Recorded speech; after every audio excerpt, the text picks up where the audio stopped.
Okay, I'll start again. Thank you very much for the invitation, Elego. I'm Kabelo, representing Hulumeni Lifestyle, Mink Lounge, rich and famous North Cliff. Our clubs are based in the townships. Hulumeni Lifestyle is coming from Amasaking in the Ren West. Mink Lounge is in Deep Clove, Soweto, rich and famous. Then it's Donglo one in the north, where we just established it now in April. We represent the piano movement that is happening in the township. Most of all, our highlights in Hulumeni is an event that we did when we commemorated with our late brothers of the piano industry, which was Bukilakao, Yompora, and Yotot.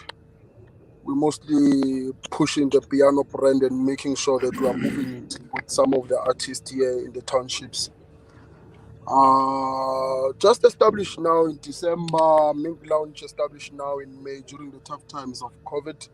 The pandemic obviously giving us challenges, but we are trying our best to make sure that the entertainment space in terms of our pubs and our restaurant nightclubs, they are pushing. That's basically us with no much experience, but then in terms of business-wise, we also have a security company, a cleaning company with 10 years more experience. But then in the entertainment, we just got introduced now. But we are pushing very well, especially in the Ren West, where challenges are there. And obviously, we do have our positive side when it comes to the entertainment space. Thank you. So, Kabelo, what makes okay? Maybe you can mention one of the club. What makes it unique? The unique part of Hulumeni Lifestyle is that we push the brand in terms of our piano music. We have great support in terms of the youth. Mostly, obviously, the youth comes from the ages of 21 and 35. The unique part of it is that Rona, we are the dancers in the club, vibrant as we are. My business journey started outside the entertainment industry, where we come from a family business where we have a company, a security company, where we render most of the services in the local municipalities. What I would say, the journey wasn't an easy one because some of us stepped into the family business with situations where we had to step up, where our some of our parents passed on and had to step up and join the business. So with the entertainment space, when coming to the journey itself, 2019 when we established a pub called SNK, it was given to us as an opportunity where we have to push and make sure that as young people from a small community called Deep Kloof, how do we make sure that we empower most of our DJs with the little resources that we had? Then we established SNK Piano Movement. That journey itself, it wasn't an easy one because of coming from a security business, then moving into entertainment. Obviously, you'll be judged on why would you focus more and put most of your attention in terms of the entertainment when there's a security business that's pushing. But nevertheless, we made sure that we push for job creation in terms of the youth. And then we did maybe, I could say, come victorious with the piano movement, with the likes and support of most of your DJs, your DJ Stoke, your DJ Stocks, your Farmer, your DJ Jaivani currently that we're working on. The journey itself currently with this pandemic, it was challenging where people didn't even know in terms of certain compliances with the liquor board, certain compliances with the SAPS, where in situations where funding itself needs to be managed in a manner where we need to be strict and make sure that the majority of our employees who are youth, they need to understand how to make sure that they keep their finances running. With that itself, we then expanding in terms of the Ren West municipality, getting introduced to making sure that we introduce a genre in piano in the West End where entertainment itself is a number one factor, but then they needed something that's going to push them in terms of this small artist, upcoming artist, and making sure that they understand that, you know, in this entertainment space, it's either you do it right the first time, otherwise when it comes to the future, it's going to affect you.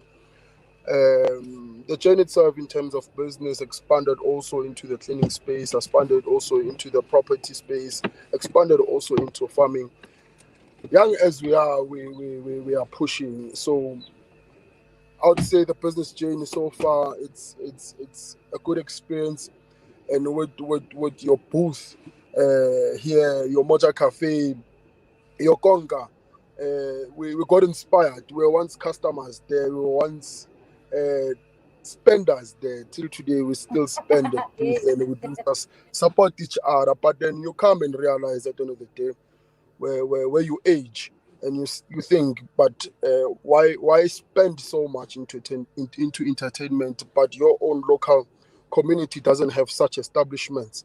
I think when Gamo was speaking, spoke about booth room 130 being the best sellers in terms of champagne. He wanted to introduce champagne in Soweto, wanted to introduce champagne in the West End, and honestly, people now, they now understand that it's a lifestyle. If you don't get introduced to the lifestyle right now, and the networking with the type of people who come there, you then support each other as a youth, and then you grow together. So the journey to me has If you been don't get introduced to a the great lifestyle experience. right now and the networking with the type of people. Yes, correct. That's the most important thing, the networking with the type of If you people, don't get the introduced to the connections that lifestyle right expand. now. I'm sorry about that. I just had to mute Gamu. He's got background sound. Yes. So we are at the space now that we are moving, and we are actually looking at opening another one in Masiro, Lesotho. We have one in Lesotho already. It's called Ilibo. So we're trying to expand, move away, move into Africa also, so that we can push together as the youth. Challenges that we have faced, I'd like to put it at our current status as the world, as a country. You know, when it comes to the entertainment business, where we are regulated by certain bylaws, most of our challenges currently are happening in the space where I'd like to point it out, where liquor board is not actually giving us much support, but don't want to penalize in certain ways that they could try and minimize the current situation that we are facing as a country. You know, when we had an event, I think on the 11th of February, introducing the piano space within the Ren West, certain things were not even clear, basically, when it comes from the liquor board, where you are told that the curfew is 12 o'clock, but then establishments should be closed by 10 o'clock. Those challenges, they need you to actually go and look actually at the clauses in terms of the bylaws and the legislation, where some of those regulations, they're not even spoken about in terms of our licenses. I would want to point out an issue where you are told that establishments should be closed at 9, but the bar should be closed at 8. That means you are operating on a daytime where your business is only operating for 5 hours. It becomes a mental challenge when it comes to staff. It becomes a mental challenge when it comes to your managers who are handling some of those clubs. They tend to become so distracted, and they believe that it's their fault, and you need to make sure that you uplift them in terms of certain things where they can't even control. Business itself needs its own way to recover. You can't mostly blame yourself as an employer. You can't blame yourself as an employee. We've faced situations when it comes to having artists that would rush into gigs because of those certain hours. I believe what happened actually to those five Mapiano artists was unfortunate. And I don't want to put blame to anyone, but if you look at the challenges of expecting an artist at 8 o'clock, at 9 o'clock, you're closing. There are artists driving from another club or another establishment driving to you. It becomes an issue. The challenges of business itself in terms of the club industry where suppliers, they're not even able to supply you with the current demands in terms of the customers. Customers won't understand. You have customers where they would want a specific brand that would like to indulge in, and but you couldn't get it. Challenges are hitting the economy in a big space where you end up putting measures, and you also have to introduce local brands. Local brands also, they are now being promoted in our establishments, where we have to now look into what we have in the country, what we have locally, to make sure that we push whatever challenges that we are facing. We've faced financial issues. I think when the president had closed last year in March, I was still only part of SNK before we had even thought of opening up Hulumeni in December. You know, when it closed for about 7 months, starting this thing with your own money, losing about 400 to 500,000, it killed, it demoralized a lot of things. But we made sure for all the challenges that we are facing, we need to create employment even during this pandemic. As Khulu was saying, if you are not mentally ready, and your lifestyle in terms of health is not contributing into these things, you'll make certain decisions like closing down the business. Yes, closing down the business sometimes puts pressure when there's no money, when you need to open. But then when we look at all these challenges around December, when we established Hulumeni, with the little that we had, we told ourselves that we are going to create a divide. We are going to make sure that we refocus our vision as a business. How do we make sure that these amapiano artists or this kind of genre stays alive? As Kulu is saying, now the genre has even moved from Joburg as its main core. Now it's in Durban. It's moving from Durban. It's in Eastern Cape. I can see these artists, they are moving now, but their challenges, they are very vast. In certain situations, I'd even be personal about it. Some of our staff members passed on due to this COVID-19, and you still need to put these activations, remind uh, staff, remind customers that we need to stay within the regulations of the pandemic in terms of COVID-19. But the challenges itself also build you. They build you if the team itself is united. When the team is united, we can move in a direction where we make sure that even profits, you are not looking at them as a number one, as an employer, but you make sure that you sustain the business. Sustaining the business at this time, it's very tough, but we did do our best. We did make sure that we create employment for the youth.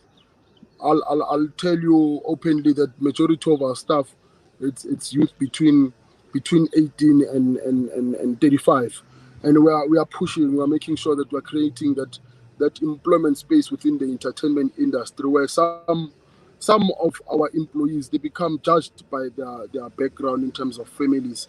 Or why would you work in a nightclub? Nightclubs are not a space where a person can actually grow. We do also do workshops, make sure that some of our colleagues in the space start their own things. I mean, how I looked at it in Soweto, there's about 5 million residents in Soweto. And if there's 5 million residents in Soweto, and having only a few, I can name the ones that I know. My colleagues can also support in terms of your Moja Cafe, your Konka, your PDL, your Eben Grill, your Magube Njalo, your Disofing, who inspired us to be in this game. Disofing is more than 10 years in the game, and we've seen that there are opportunities there, and we need to create that employment space within the entertainment. I mean, if one pub can employ about 35 to 40 people, you have created an income in a lot of households where people benefit out of those customers that we really cherish, we really take care of, make sure when they leave they are safe. That is why you find that we have bouncers. Those bouncers, some of them we do put them through trainings. Those bouncers, we even make sure we attend meetings with the local police stations.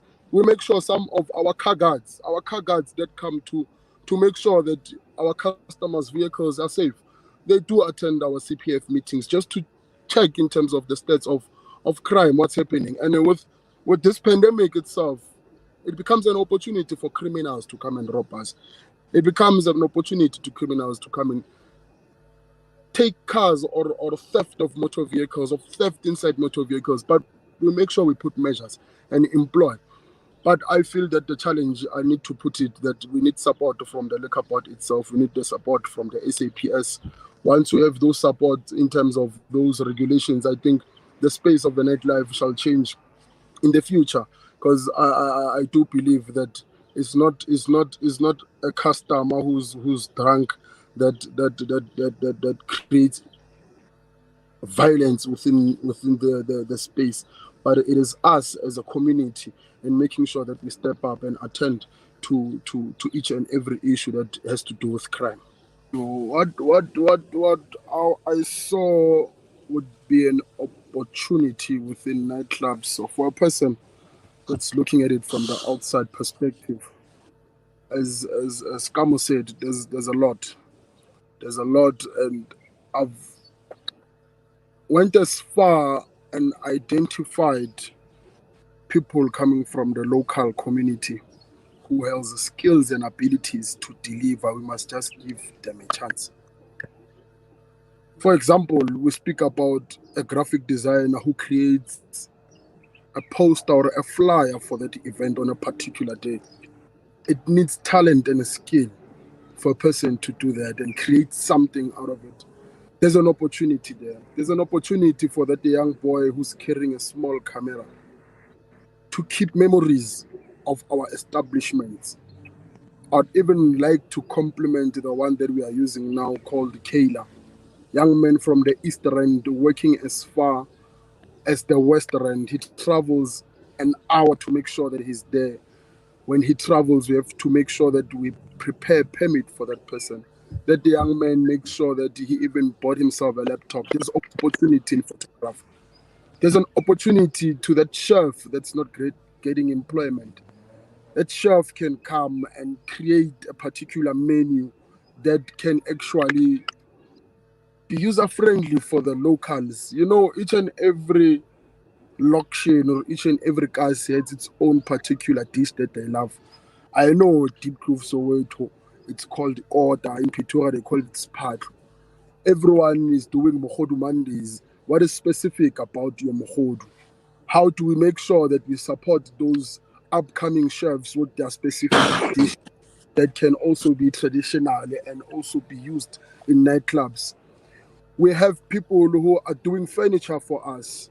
There's interior designs where one of our DJs, DJ Sean 101, he did the interior design for our club in Mink from May.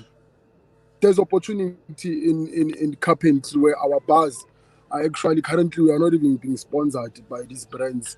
We need to upgrade our bars. Carpentry, there's opportunity. There's opportunity also in the security space because of being a bouncer doesn't mean it is a professionalism. Most of my experience in the private security, when I look at the category, bouncing is not there. Most of all, they call it VIP protection, SOPs. That's why we need to teach our people that bouncing is not only about the physique, but also by you looking at what is happening within the current state of the club. We have a lot of thefts of phones that are happening, especially in the election, but you need a person that's going to be very vigilant. There's opportunity where we can outsource those services. There's opportunity when it comes to branded ice.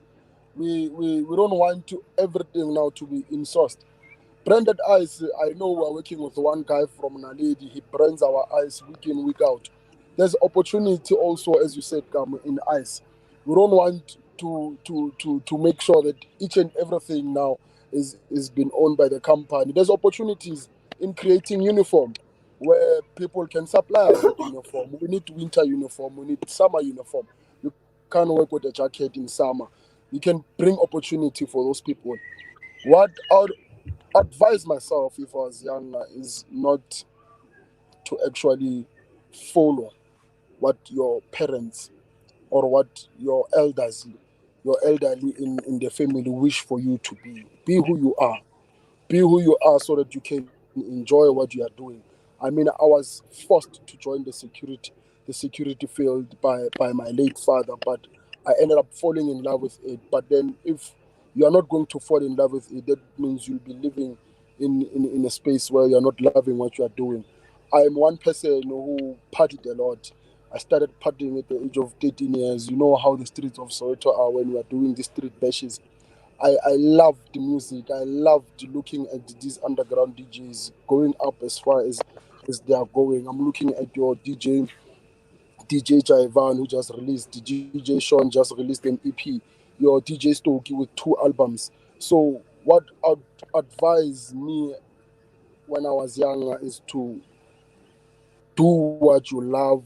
Don't be told to do or be an engineer or be a doctor. Do what you love, and everything from there shall fall in place. Where you need support, as Kulu said, we do a lot of things, and we don't have time sometimes to listen. But when you find an opportunity to speak to me, when you find that opportunity to have a one-on-one with me, my brother, my sister, I'll be there to listen. I'll advise where we need to advise. Obviously, when I'm already indulged, I'll give a day where we put focus on what you are saying. But please make sure that when you want to do something that you love, do it. We are there to support, and I'm making sure that I'm opening room to those who are still in varsity, those who are unemployed. We are available. You'll find us in Deep Roof in Mink. You'll find us in Hulumeni. You'll find us in all of these spaces. Maybe you'll find us in Durban. We will come. But when you see us come, we will speak. Sometimes we are not approachable because of we have our own stresses. We don't smile all the time, but I'll make sure that when you greet me, I'll give you the same respect, the mutual respect that you give me. I think from that side, I'll end here, Lebo.